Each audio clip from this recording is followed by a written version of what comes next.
हरिः श्रीं श्रीगुरुभ्यो नमः। समस्तगुरुभ्यो नमः। हरिः श्रीं सर्वैर्गिरीन्द्रसदनैः मदनोऽपिदारैः दूरीकृतश्च बदरी पुरवासिभिस्तैः यस्याश्रयात् सकलदैवतदैवतेशं व्यासं सुशान्तमनिशं मनसा स्मरामि। आचार्यः पवनोऽस्माकम् आचार्याणी च भारती देवो नारायणः श्रीशः देवी मङ्गलदेवता। विश्वोत्तमं हरिं श्रीशं विश्वजीवोत्तमानिलं विश्वोत्तमगुणाकारं विश्वोत्तमयतिं श्रये। माङ्गल्यप्रदते मनोहरगिरा मुग्धास्मि सेयं तव श्रीमत्पादसरोजयोऽस्तु भगगोविन्दार्य मे मानसं माद्यद्यद्यपि चञ्चरीकति सदा हृन्मन्दिरं पावयन् ईशावास्यमदो विधेहि भगवद्भक्तिं प्रदेहि स्थिराम्। हरिः श्रीं श्रीगुरुभ्यो नमः। समस्तगुरुभ्यो नमः। हरिः ಶ್ರೀಂ. ಆಚಾರ್ಯ ಮಧ್ವರ ಜೀವನ ಚರಿತ್ರೆಯನ್ನು ತಿಳಿಯಲಿಕ್ಕೆ ನಾವೀಗ ಮಧ್ವವಿಜಯ ಮಹಾಕಾವ್ಯವನ್ನ ಆಶ್ರಯಿಸಿಕೊಂಡು ಆ ಕಾವ್ಯ ಶ್ಲೋಕ ರಸಸ್ವಾದನೆ ಮಾಡಲಿಕ್ಕೆ ಯತ್ನಿಸ್ತಾ ಇದ್ದೇವೆ. ಈಗ ನಾವು ಇಲ್ಲಿಯವರೆಗೆ ವಿಚಾರ ಮಾಡಿದ್ದೇನೆಂದರೆ ಶ್ರೀಹರಿಯ ಅಪ್ಪಣೆ, ದೇವತೆಗಳ ಪ್ರಾರ್ಥನೆ, ಇವೆಲ್ಲದರಂತೆ ಮುಖ್ಯಪ್ರಾಣದೇವರು ಭೂಮಿಯಲ್ಲಿ ಅಂಜನಾ ಮತ್ತು ಕೇಸರಿ ದಂಪತಿಗಳ ಮಗನಾಗಿ ಅವತರಿಸಿದರು. ಸರ್ವಪ್ರಾಣಿಗಳ ಸರ್ವಜೀವಿಗಳ ಪ್ರೇರಕ ಶಕ್ತಿಯಾಗಿರುವಂಥ ಮುಖ್ಯಪ್ರಾಣ ಈ ಕೇಸರಿ ಎನ್ನುವಂಥ ಕಪಿವೀರನ ಮಗನಾಗಿ ಅವತರಿಸಿದಂತಹ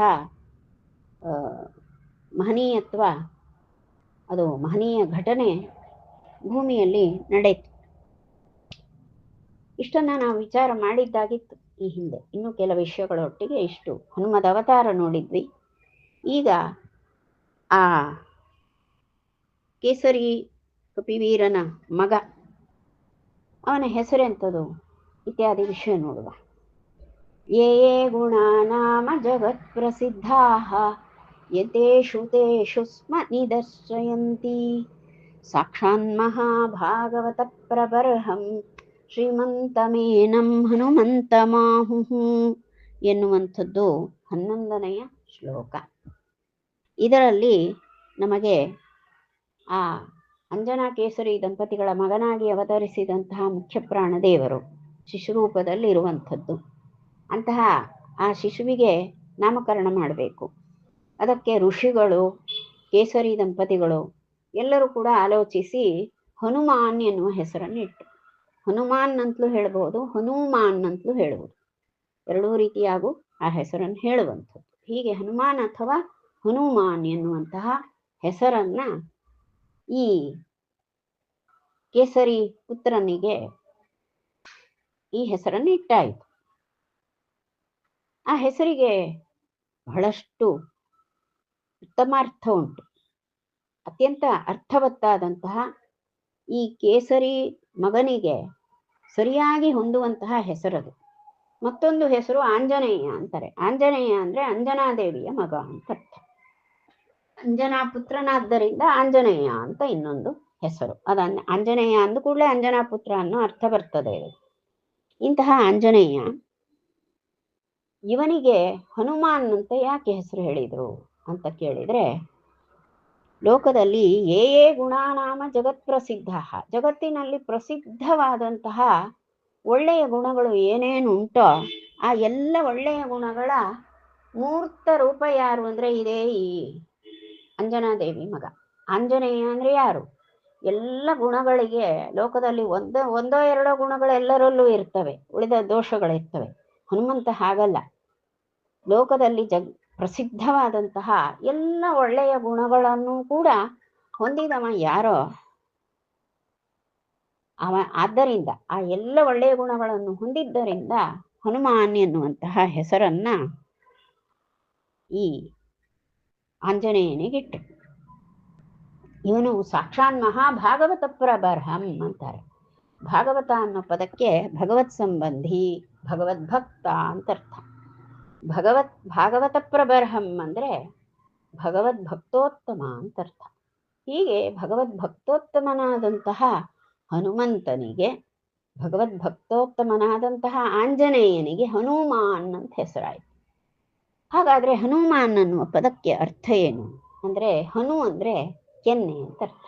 ಹನು ಅಂದ್ರೆ ಕೆನ್ನೆ, ಮಾನ್ ಅಂದ್ರೆ ಉಳ್ಳಮ ಅಂತ. ಕೆನ್ನೆ ಎಲ್ಲರಿಗೂ ಇರ್ತದೆ, ಎಲ್ಲರಿಗೂ ಮುಖ ಇದ್ದ ಮೇಲೆ ಅದರಲ್ಲಿ ಕೆನ್ನೆ ಇರ್ತದೆ, ಅದು ವಿಶೇಷವಲ್ಲ. ಆದರೆ ಅದು ಅತಿಶಯವಾಗಿರುವುದು ತುಂಬುಗೆನ್ನೆ ಇರುವುದು. ತುಂಬುಗೆನ್ನೆ ಒಂದು ಸೌಂದರ್ಯ ಅಲ್ವಾ. ಹೀಗೆ ತುಂಬುಗೆನ್ನೆಗಳ ಚೆಲುವನಾದ್ದರಿಂದ ಆ ಆಂಜನೇಯನಿಗೆ ಹನುಮಾನ್ ಅಂತ ಕರೆದು. ಯಾಕೆ? ಹನು ಅಂದ್ರೆ ಕೆನ್ನೆ, ಮಾನ್ ಉಳ್ಳಮ ಅಂತ.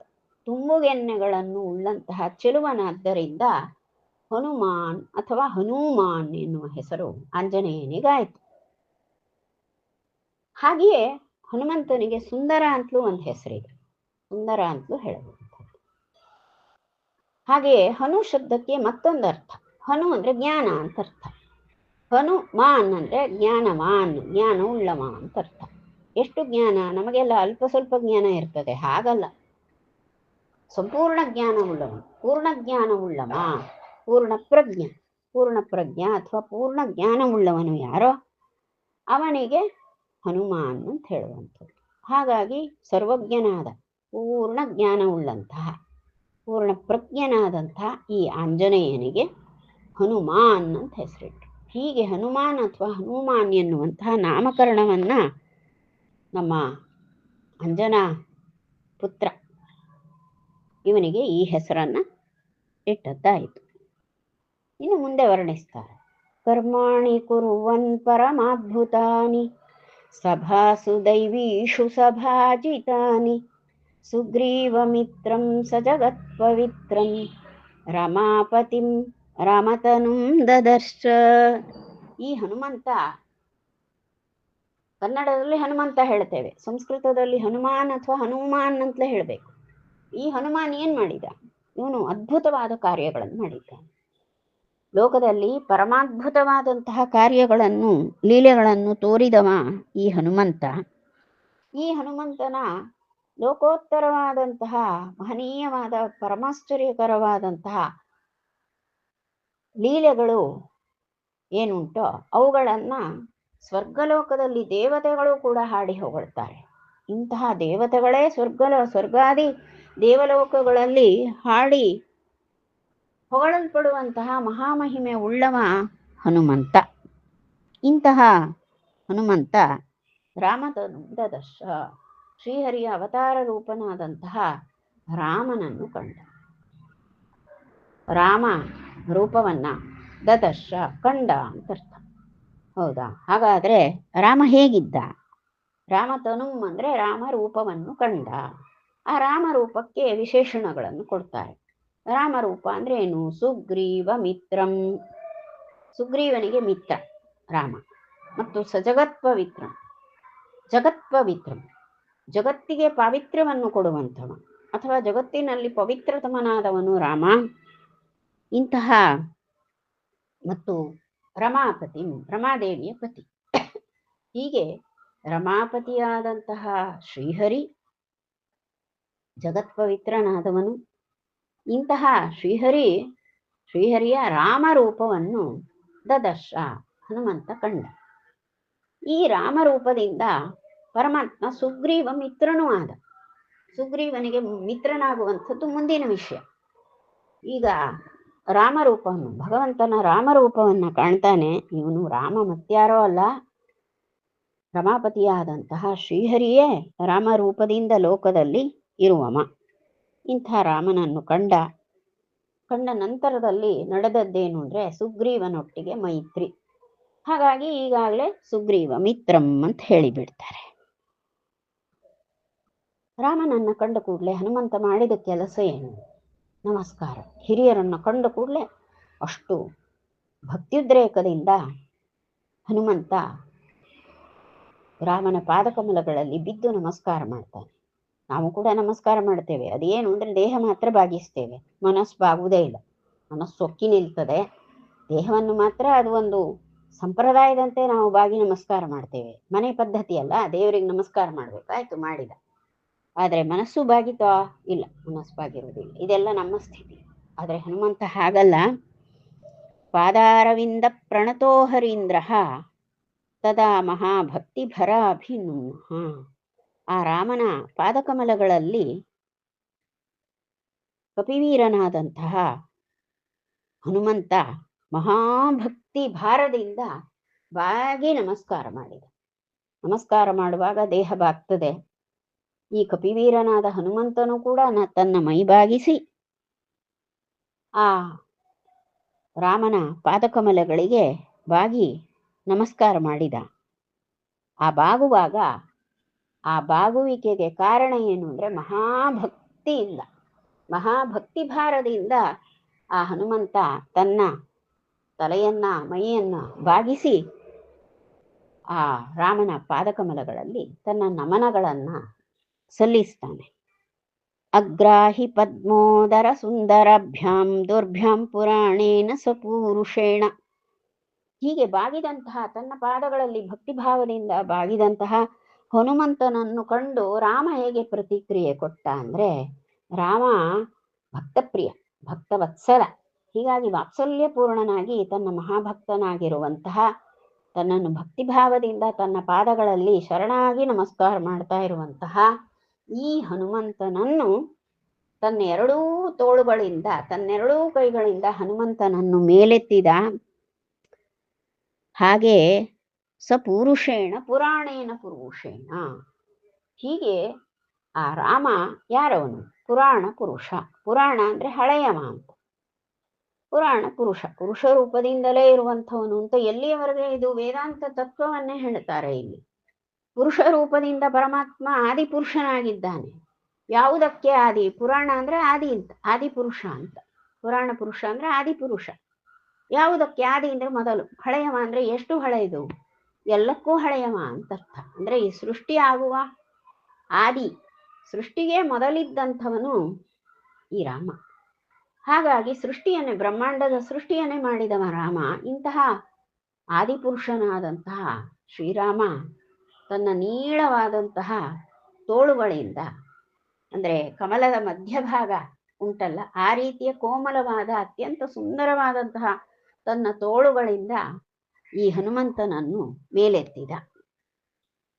ಹನುಮಂತನನ್ನ ತನ್ನ ತೋಳುಗಳಿಂದ ಮೇಲೆತ್ತಿದ. ಈ ರೀತಿಯ ಒಂದು ಭಗವಂತನ, ಶ್ರೀರಾಮನ ವಾತ್ಸಲ್ಯಕ್ಕೆ ಪಾತ್ರನಾದವ ಹನುಮಂತ. ಅದಾರ್ಯ ಸಾಲಾವಲಿಧಾರಣೇನ ವ್ಯಾಪಾದಿತೇಂದ್ರ ಪ್ರಭವೇನ ತೇನ ಪ್ರಾದ್ಯೋತ ನಿಪ್ರೀತಿ ಕೃತಾನಿ ಕಾಮಂ ಮಧುದ್ವಿಷ ಸಂದಿದಿಸೇ ಸವೀರಃ. ಈ ಹನುಮಂತನ ಮಹಿಮೆಗಳು ಬಹಳ ಉಂಟು. ಈ ವಾಕ್ಯದಲ್ಲಿ ಏನ್ ಹೇಳ್ತಾರೆ ಅಂದ್ರೆ, ಮಧುದ್ವಿಷ ಸಂದಿದಿಸೇ ಸವೀರಃ ಅಂದ್ರೆ ಶ್ರೀರಾಮ ವಿಶೇಷವಾಗಿ ಈ ಹನುಮಂತನನ್ನು ಹಚ್ಚಿಕೊಂಡ. ಯಾಕೆಂದ್ರೆ ಹನುಮಂತನಲ್ಲಿ ಇದ್ದಂತಹ ಪರಮಭಕ್ತಿ, ತನ್ನಲ್ಲಿ ಇರುವಂತಹ ಪರಮಭಕ್ತಿಯನ್ನು ಹೊಂದಿರುವವ, ತನ್ನಲ್ಲಿ ಅತಿಶಯವಾದಂತಹ ಪರಮಭಕ್ತಿಯನ್ನು ಹೊಂದಿದಂತಹ ಈ ವೀರನಾದಂತಹ ಹನುಮಂತ, ಇವನನ್ನ ಶ್ರೀರಾಮ ತನ್ನ ಸಂದೇಶವಾಹಕನನ್ನಾಗಿ ಪರಿಗಣಿಸಿದ್ನಂತೆ. ಇದಕ್ಕೆ ಮೊದಲು ಒಂದು ಕಾರ್ಯ ಆಯ್ತು. ಸುಗ್ರೀವ ಮಿತ್ರಂ ಅಂತ ಹೇಳಿದ್ರಲ್ವಾ, ರಾಮ ಮತ್ತು ಹನುಮಂತರ ಭೇಟಿ ಆಯ್ತು. ರಾಮ ಹನುಮಂತರ ಭೇಟಿಯಾಗಿದೆ. ಜೊತೆಯಲ್ಲಿ ಲಕ್ಷ್ಮಣ ಇದ್ದಾನೆ. ರಾಮಲಕ್ಷ್ಮಣರನ್ನ ಹನುಮಂತ ತನ್ನ ಭುಜದ ಮೇಲಿರಿಸಿಕೊಂಡು ಸುಗ್ರೀವನ ಸಮೀಪಕ್ಕೆ ಕರೆ ತರ್ತಾನೆ. ಹನುಮಂತ ಯಾವಾಗ ಆಯ್ಕೆ ಮಾಡಿದ್ನೋ, ವಿವೇಕಿಯಾದಂತಹ ಹನುಮಂತ ಹಾಗೆ ಯಾರನ್ನೂ ಕೂಡ ಕರೆತರುವವನಲ್ಲ. ಹಾಗಾಗಿ ಈ ಬಂದಂತಹ ಧನುರ್ಧಾರಿಗಳಾದಂತಹ ಈ 2 ಮಂದಿ ಕ್ಷತ್ರಿಯ ಕುಮಾರರು ಮಹಾವೀರರು ಹೌದು, ಜೊತೆಗೆ ತಮಗೆ ಹಿತವನ್ನೇ ಉಂಟು ಮಾಡುವವರು ಅಂತ ಸುಗ್ರೀವನಿಗೂ ಸಮಾಧಾನವಾಯಿತು. ನಂತರದಲ್ಲಿ ರಾಮ ಸುಗ್ರೀವರು ಪರಸ್ಪರ ಮಾತಾಡಿಕೊಂಡ್ರು ಅವರ ಪರಿಸ್ಥಿತಿ ಏನೇನು ಅಂತ. ಸುಗ್ರೀವನಿಗೆ ರಾಜ್ಯಭ್ರಷ್ಟತೆ ಆಗಿದೆ. ಯಾಕೆ? ಅಣ್ಣ ರಾಜ್ಯದಿಂದ ಓಡಿಸಿಬಿಟ್ಟಿದ್ದಾನೆ. ಈ ರಾಮ ಲಕ್ಷ್ಮಣರು ಕೂಡ ರಾಜ್ಯವನ್ನು ಬಿಟ್ಟು ಬಂದಿದ್ದಾರೆ. ಇದಕ್ಕೆ ಕಾರಣ ಯಾರು ಅಂದ್ರೆ, ಅದು ಅಯೋಧ್ಯೆಯಲ್ಲಿ ತನ್ನ ತಾಯಿ ಕೇಳಿದ ವರದಿಂದ ತಂದೆ ಮಾತು ಕೊಟ್ಟದ್ದರಿಂದ ರಾಜ್ಯಾಧಿಕಾರವನ್ನೆಲ್ಲ ತ್ಯಾಗ ಮಾಡಿಕೊಂಡು ವನವಾಸಕ್ಕಾಗಿ ಶ್ರೀರಾಮ ಬಂದಿದ್ದಾನೆ. ಹೀಗೆ ಇಬ್ಬರಿಗೂ ರಾಜ್ಯವಿಲ್ಲ ಒಂದು. ಎರಡನೇದಾಗಿ ರಾಮನ ಪತ್ನಿ ಸೀತಾ, ಆ ಸೀತಾಪಹರಣವೂ ಆಗಿ ಹೋಗಿದೆ. ಸೀತಾಪಹರಣದ ಒಂದು ಘಟನೆ ಆಗಿದೆ. ಸುಗ್ರೀವನ ಪತ್ನಿಯನ್ನ ವಾಲಿ ಅಪಹಾರ ಮಾಡಿಕೊಂಡು ಹೋಗಿದ್ದಾನೆ. ಹೆಚ್ಚು ಕಡಿಮೆ ಒಂದೇ ರೀತಿ, ಇಬ್ಬರಿಗೂ ರಾಜ್ಯಭ್ರಷ್ಟತೆ ಮತ್ತೆ ಪತ್ನಿಯನ್ನ ಮತ್ತೊಬ್ಬರು ಅಪಹರಣ ಮಾಡಿದ್ದು ಈ ರೀತಿಯ ಸ್ಥಿತಿ ಇದೆ. ಇದರಲ್ಲಿ ರಾಮನ ವಿಷಯದಲ್ಲಿ ಮಾತ್ರ ಎಂದೂ ಕೂಡ ಇವೆಲ್ಲ ದೋಷ ಅಂತ ಭಾವಿಸಬಾರ್ದು. ಯಾಕೆ ಅಂದ್ರೆ ರಾಮನ ಪತ್ನಿ ಸೀತಾ, ರಾಮ ಶ್ರೀಹರಿಯ ಆದಾಗ ಸೀತಾ ಯಾರು? ಮಹಾಲಕ್ಷ್ಮಿಯೇ. ಹೀಗಾಗಿ ಸೀತೆಯನ್ನು ಯಾರೋ ಒಬ್ಬ ಕ್ಷುಲ್ಲಕನಾದಂತಹ ರಾವಣನಂಥವನು ಕದ್ದೊಯ್ದಿದ್ದಾನೆ ಅಂತ ಅರ್ಥ ಅಲ್ಲ. ಆ ಸೀತೆಯ ಪ್ರತಿಕೃತಿಯನ್ನ ಅವ ಕದ್ದೊಯ್ದ. ಯಾವಾಗಲೂ ಸೀತಾ ಶ್ರೀರಾಮನ ವಕ್ಷೋನಿವಾಸಿನಿಯಾಗೇ ಇದ್ದಾಳೆ. ಯಾಕೆಂದ್ರೆ ಎಲ್ಲೂ ಕೂಡ ಆ ಸೀತೆಯನ್ನು ಅಗಲಿ ರಾಮ ಇಲ್ಲ. ಲೋಕದ ದೃಷ್ಟಿಯಲ್ಲಿ ಸೀತಾಪಹಾರ ಆಗಿ ಹೋಯಿತು, ಸೀತಾ ವಿರಹ ರಾಮನಿಗುಂಟು ಎನ್ನುವುದನ್ನ ಲೋಕದಲ್ಲಿ ಮನುಷ್ಯರು ಹೆಂಡತಿ ಕಳೆದು ಹೋದಾಗ ದುಃಖಿಸುವ ರೀತಿಯಲ್ಲಿ ರಾಮ ತೋರಿಸ್ತಾನೆ. ಅದೊಂದು ವಿಡಂಬನೆ.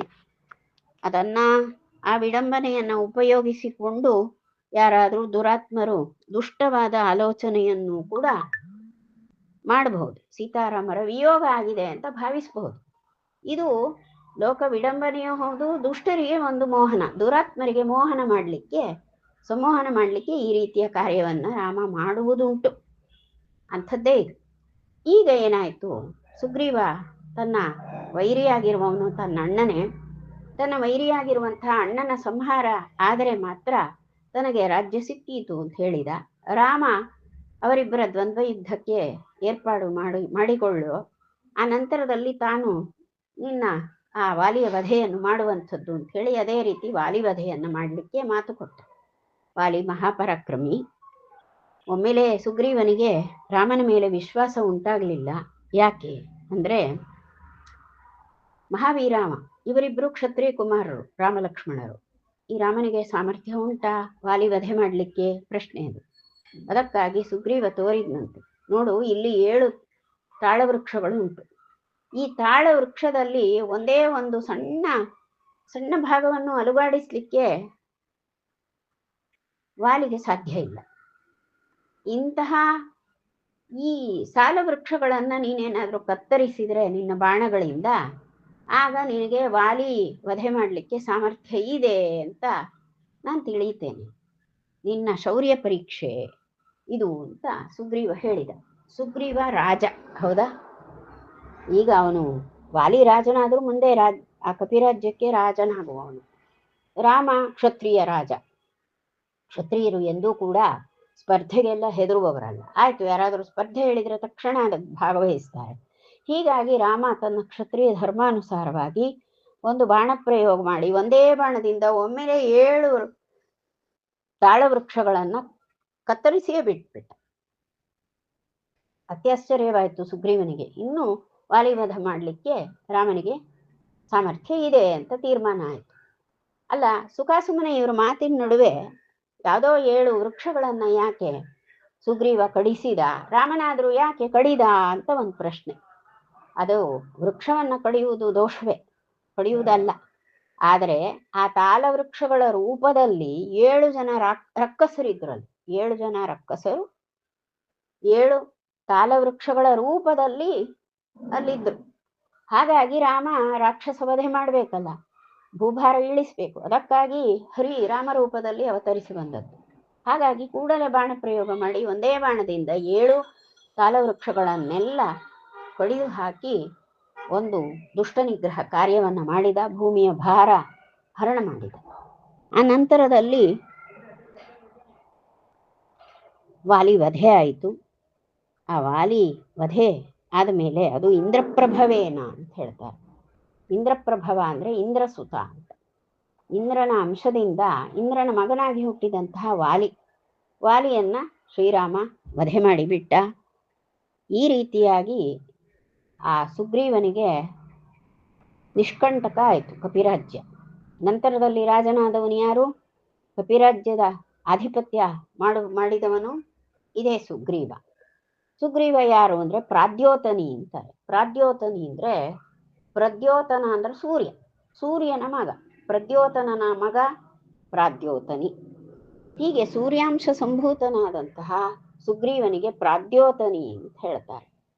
ಈ ಪ್ರಾದ್ಯೋತನಿಗೆ ಅಂದ್ರೆ ಸೂರ್ಯಾಂಶ ಸಂಭೂತನಾದಂತಹ ಸುಗ್ರೀವನಿಗೆ ಪ್ರೀತಿಕೃತ, ಅತ್ಯಂತ ಪ್ರೀತಿಯನ್ನು ಸಂತೋಷವನ್ನು ಉಂಟು ಮಾಡಿದವ ಶ್ರೀರಾಮ. ಇಂತಹ ಶ್ರೀರಾಮ ಇವನು ಮಧುವೈರಿ, ಅಂದ್ರೆ ಮಧುದೈತ್ಯನನ್ನ ಸಂಹಾರ ಮಾಡಿದಂಥವನು ಮಧುಸೂದನ. ಇವನು ವಿಶೇಷವಾಗಿ ಹನುಮಂತನನ್ನ ತನ್ನ ಸಂದೇಶವಾಹಕನನ್ನಾಗಿ ಇರಿಸಿಕೊಂಡ. ಸೀತೆಗೆ ಸಂದೇಶವನ್ನ ಕಳಿಸಬೇಕು ಅಂದ್ರೆ ಅದಕ್ಕೆ ಅರ್ಹನಾದವನು ಯಾರು ಅಂದ್ರೆ ಇದೇ ಹನುಮಂತ ಎನ್ನುವುದನ್ನು ಕಂಡುಕೊಂಡ ಶ್ರೀರಾಮ. ಹೀಗೆ ರಾಮ ಹನುಮಂತರ ಬಹಳ ಅನ್ಯೋನ್ಯವಾದಂತಹ ಪ್ರೀತಿ ಮತ್ತು ಹೆಚ್ಚಿತು ಎನ್ನುವಂಥದ್ದು ಇಲ್ಲಿ ಈ 13ನೇ ಶ್ಲೋಕದ ಅಭಿಪ್ರಾಯ. ಮುಂದಿನ ಶ್ಲೋಕವನ್ನ ಹೇಳ್ತಾರೆ. ಕರ್ಣಾಂತಮಾನೀಯ ಗುಣಗ್ರಹೀತ್ರ ರಾಮೇಣ ಮುಕ್ತೋ ರಣಕೋವಿದೇನ ಸ್ಫುರನ್ನ ಸೌವೈರಿ ಭಯಂಕರೋಭೂದ್ ಸತ್ಪಕ್ಷಪಾತಿ ಪ್ರದರೋ ಯಥಾಗ್ರಹ ಎನ್ನುವ ಮಾತನ್ನು ಹೇಳ್ತಾರೆ. ನೋಡಿ, ಒಂದು ಬಿಲ್ಲಿಗೆ ಬಾಣವನ್ನು ಜೋಡಿಸಬೇಕು. ಬಿಲ್ಲಿಗೆ ಬಾಣವನ್ನು ಜೋಡಿಸಿ ಬಾಣ ಪ್ರಯೋಗ ಮಾಡಬೇಕಾದ್ರೆ ಆ ಬಿಲ್ಲಿನ ಎರಡೂ ತುದಿಗಳನ್ನ ಕಟ್ಟಿ ಸೇರಿಸುವಂಥದ್ದು ಒಂದು ದಾರ, ಒಂದು ಬಲಿಷ್ಠವಾದಂತಹ ದಾರವನ್ನ ಬಿಲ್ಲಿನ ಎರಡೂ ತುದಿಗಳಿಗೆ ಕಟ್ಟಿರ್ತಾರೆ.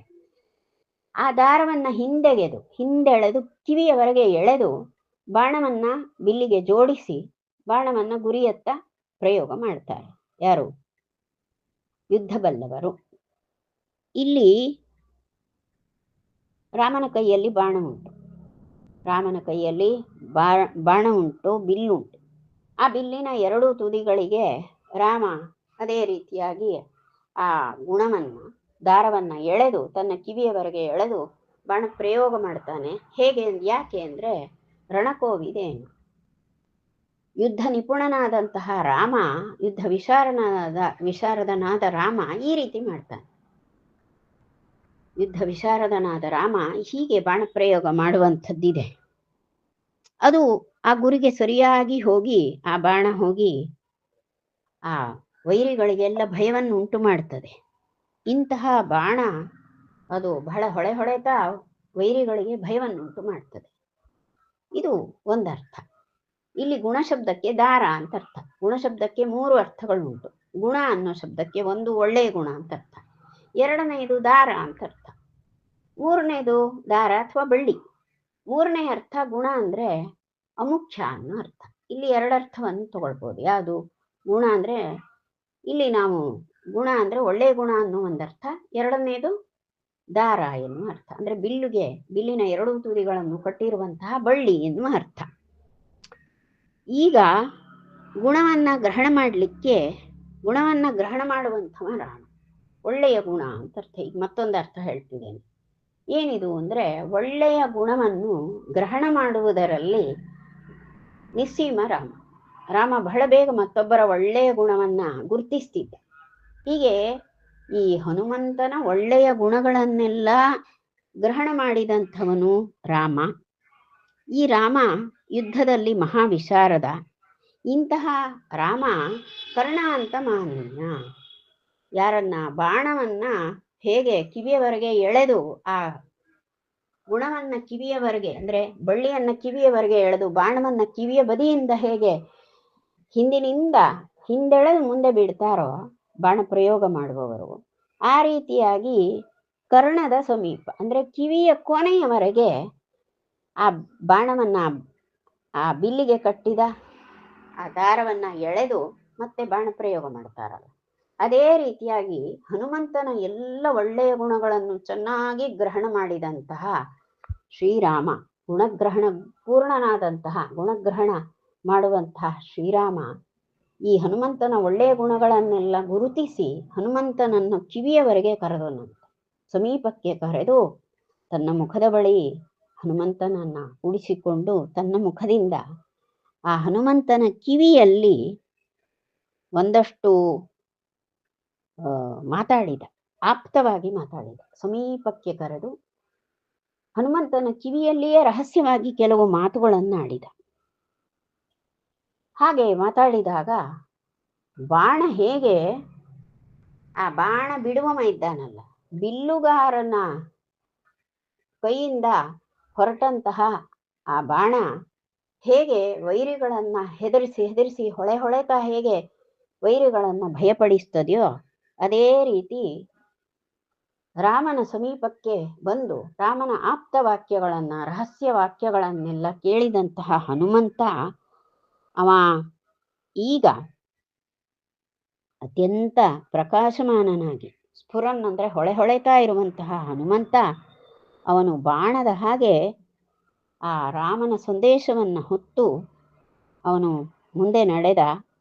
ಹಾಗೆ ಅವನು ಹೋಗುವಾಗ ಸತ್ಪಕ್ಷಪಾತಿ ಅಂದ್ರೆ ಎರಡರ್ಥವೂ ಇದೆ. ಅಂದ್ರೆ ಅತ್ಯುತ್ತಮವಾದಂತಹ ರೆಕ್ಕೆಗಳನ್ನು ಹೊಂದಿರುವಂತಹ ಗರುಡನಂತೆ ಒಂದರ್ಥ, ಹಾರುವುದು. ಗರುಡ ಹೇಗೆ ಉತ್ತಮ ರೆಕ್ಕೆಗಳಿರುವಂತಹ ಗರುಡ ಹೇಗೆ ಚಂದವಾಗಿ ಹಾರ್ತಾನೋ, ಅದೇ ರೀತಿಯಾಗಿ ಹನುಮಂತನು ಕೂಡ ಸಜ್ಜನರ ಸಜ್ಜನರ ಪಕ್ಷಪಾತಿಯಾದ ಹನುಮಂತ ಅತ್ಯುತ್ತಮವಾದ ರೆಕ್ಕೆಗಳನ್ನು ಹೊಂದಿರುವ ಗರುಡನ ಹಾಗೆ ಹಾರಿ ಅಲ್ಲಿ ಶ್ರೇಷ್ಠನಾದಂತಹ ಹನುಮಂತ ವೈರಿಗಳಿಗೆಲ್ಲ ಭಯವನ್ನುಂಟು ಮಾಡಿದ. ಆ ರೀತಿ ಅವನು ಲಂಕೆಗೆ ಹೋಗಿ ಲಂಕೆಯಲ್ಲಿದ್ದಂತಹ ಎಲ್ಲ ದುಷ್ಟರಿಗೆ ಭಯವನ್ನುಂಟು ಮಾಡಿದ ಅಂತ ಅರ್ಥ. ಲಂಕೆಯಲ್ಲಿ ಕೂಡ ಸಜ್ಜನರು ಇಲ್ವಾ? ಇದ್ದಾರಪ್ಪ. ಯಾರು? ರಾವಣನ ತಮ್ಮನೇ ವಿಭೀಷಣನ ಮಗಳು ತ್ರಿಜಟ ಅಂತ. ಆ ವಿಭೀಷಣನ ಕುಟುಂಬದವರು, ವಿಭೀಷಣನ ಮನೆ ಜನ ಅವರೆಲ್ಲರೂ ಕೂಡ ರಾಮಭಕ್ತರೇ ಆಗಿದ್ದರು. ಅಂಥವರ ಪಕ್ಷಪಾತ ಹನುಮಂತ ಮಾಡಿದ, ವಿಭೀಷಣನ ಪಕ್ಷಪಾತಿಯಾಗಿದ್ದ. ಆದರೆ ರಾವಣನಿಗೆ ಭಯಪಡಿಸಿದ, ರಾವಣನ ಮಗ ಅಕ್ಷಕುಮಾರನನ್ನು ಸಂಹರಿಸಿದ. ಇದೆಲ್ಲವೂ ಕೂಡ ಲಂಕಾನಗರದಲ್ಲಿ ಹನುಮಂತ ತೋರಿದಂತಹ ವೈರಿಗಳಿಗೆ ಭಯವನ್ನು ಉಂಟು ಮಾಡಿದಂತಹ ಅನೇಕ ಕಾರ್ಯಗಳು ಹೀಗೆಲ್ಲ ಇದ್ದಿತ್ತು ಎನ್ನುವಂತಹ ಈ ವಿಷಯವನ್ನ ಇಲ್ಲಿ ನಮಗೆ ಪಂಡಿತಾಚಾರ್ಯರು ತಿಳಿಸ್ತಾರೆ. ಇಷ್ಟು ಹೇಳುವಾಗ 14 ಶ್ಲೋಕಗಳು ಪೂರೈಸ್ತವೆ. ಬ್ರಹ್ಮಾರ್ಪಣಮಸ್ತು.